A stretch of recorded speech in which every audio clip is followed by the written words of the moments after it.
Hello and welcome to the Gamers Table. It is Monday and we're reviewing Hanabi! I have no idea what that means. Hanabi is a cooperative game, i.e. a game where the players do not play against each other but work towards a common goal, in case you didn't understand what cooperative meant. Oh, In this case... Does Hanabi mean cooperative? No. Probably not. Probably has something to do with fireworks. I don't know. In this case, they are absent-minded firework manufacturers who accidentally mixed up powders, fuses, and rockets from a firework display. The show is about to start and panic is setting in. They have to work together to stop the show from becoming a disaster. The pyrotechnicians have to put together 5 fireworks, 1 white, 1 red, 1 blue, 1 yellow, 1 green, by making a series rising in number, 1, 2, 3, 4, 5, with the same colored cards. Or if you really think you're all that, you can add in the 6th color, which is the rainbow color. Well, this game sounds really easy. It does, but there's a twist. You can't see what you got. You can see what everyone else has got. You can give them information. But when it comes right down to it, they're the ones who are playing discarding the cards. So if they aren't paying attention to the information you gave or misinterpreted you, then they are going to make the wrong play, and you're going to be like, ugh, frustrating. So you have to tell me what I should do, but you can't tell me what I should do. This is, in some ways... You're cheating. You are cheating. I know I am. In some ways, considering Wait, I want to... how this game works, it has a little bit of that Witch of Salem feel. It's a cooperative game, but you can't tell the players the one thing they really need to know. What friggin' card to play. I mean, it's for the mechanics, this is, it's actually, we're going to explain it, it's going to be, you find it's quite a fun game. But when you first are explained to it, it does seem to you, well, if it's a cooperative game and we're cooperating, why can't I tell you the one thing you need to know? Play that. Because that'd be too easy. Try and play this game without cheating. Not possible. It's just too much fun. I know we try not to cheat when we're playing it, but we talk a little too much. On your turn, you can play a card. You can discard a card. And if you discard a card, you can get one of your time tokens back. Or you can give someone advice. You can give them some knowledge about their cards. Not that kind of advice. So, on my turn, I would probably give Ken advice. So, Ken would I would look at Ken's cards. Uh-oh, I can see them. When you give someone a clue, you can either give them a clue by color. So, I could say, this is a green card, this is a green card, this is a green card, if he happens to have 3 green cards. They can't be green because I can see them in the monitor. Or you can give a clue based on the value of the cards. Either this is a 1, this is a 1, this is a 1. This is the one, this is the one. Yeah, there's 2 actual ones there. I looked. Yeah, it's ridiculous. you're not supposed to look at your hand, so you have to remember what people say that you have. Mm-hmm. And then when it comes to your turn where you got either play or discard, you really got to hope that you got good advice. Either that or you're taking the team down. Oh my God, why are you ready to throw that out there? We told you it's in that order in your hand and you're moving things around. Stop doing that, teleporting your cards from one side of your hand to the other and everything like that. And Ken goofed up again. He said 2, 3. Oh, shit. It's just so much fun. You want to tell people, if they have 2 of a color in there, tell them all the blue. Or if they have 2 of a number, tell them all the number. Also, conversely, you need to tell them the 1s, because the 1s have to be played first. And you also have to tell them the 5s, because there's only 1 of each 5. And if a 5 is tossed... You will not get the perfect game. No, just can't. And some people think that you've already lost if that happens. You need a perfect game. Yeah. Playing for a perfect game all the time is probably just... You're setting yourself up for a loss there. 5s, yeah, there might be only one of them down there, but if you don't get the 2s, the 3s, the 4s down, then there's no point in holding on to the 5s. Unless you're going for a perfect game. But, trying to get everything down in order, the lowest cards first, it's obviously the idea of the game. It's just, but anyway. So let's cover the other parts, the little tokens. Cover the other parts. That Chris had his little token meltdown at the start there. You have a number of time tokens, which have a clock face on one side and stars on the other side. And you have fuse tokens. Tick, tick, boom. There are 3 shortening fuse tokens. Boom. And an explosion. Boom. If the if the explosion goes off, that's the firework display you guys did.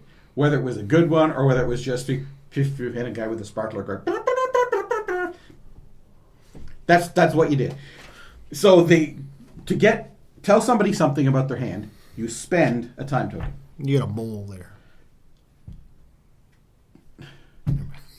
He's the derailing champion. I don't mind if it has something to do with it. You've got a bowl there. What the mole?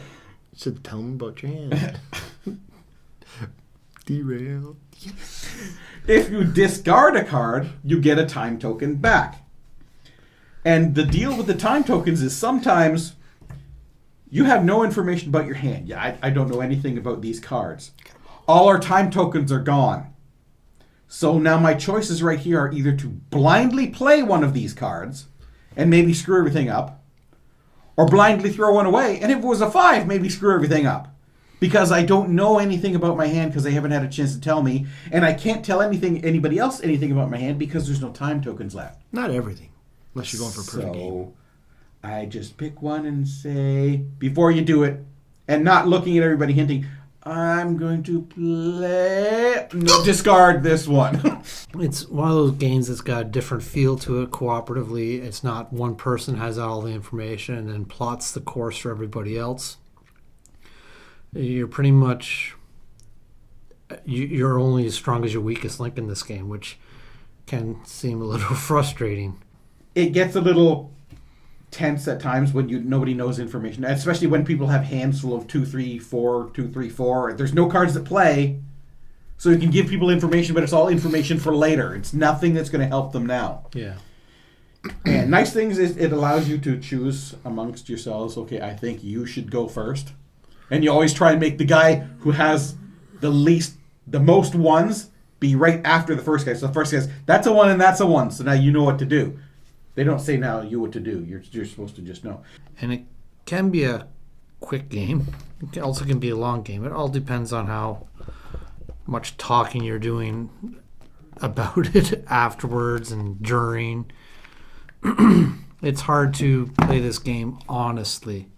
I mean, you're within the rules, but maybe not within the spirit of the rules a lot of the time. Try and play this game without cheating. Not possible. Wrapping up for Hanabi. The theme... Look at the damn numbers. I don't wrap it up. The theme is that you're trying to fix fireworks to fireworks factory, but apparently you can't look at what you're doing and what other people are doing. And that's kind of weird, but you're going to do it anyway. But you're going to tell everyone what they got the cards. You don't get the cards yourself. So that's the theme. And it's, it doesn't even matter. The easy to play, yeah, you just do this, but it can get a little frustrating at times because you got to do all the stuff and the things and stuff like we explained before. Fun to play. It can be very fun to play, but really damn frustrating. I give Hanabi a 7.5. But it is very fun, but I think with without the inflection there, I'm going to give Hanabi an 8. It's just too much fun. I know we try not to cheat when we're playing it, but we talk a little too much. And we talk a hell of a lot after the game's over because it's that much fun. I enjoy the game a lot. I'm going to slow things down to drag it out so Chris can't say anything, but it is a very fun game. Maybe now Chris can say Shut up! Something. I'm winding down. Stop that. I give Hanabi a 7.5. It's fun. It can be stressful. It can be frantic. It can be very frustrating, especially when you try to give information the best you can and it still gets misinterpreted. It's like, go! And I like playing for the perfect game because... I changed my mind. I'm giving it an 8. I'd prefer... It doesn't feel like a win unless it's a perfect game for me. We talk about this game way too much. It's just too much fun. So that's it for this episode of the Gamers Table. Tune in next week where we review another game, maybe. Possibly. And stuff like that. That's what we sometimes do. Yes. So if you enjoyed the video, make sure you click the like button. When we come to the end credits, click on the subscribe button that's going to be up.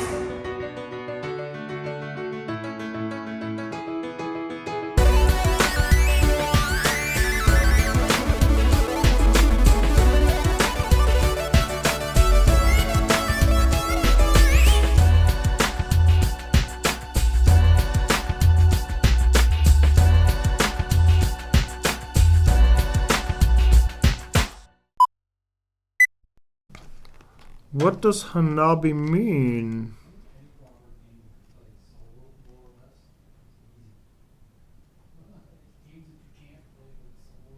Where's the rulebook? What does Hanabi mean?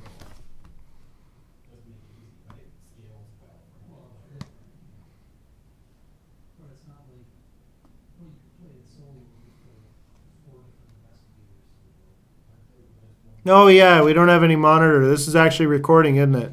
Yes. Ah crap, here we go again. Another blooper, alright. Yeah.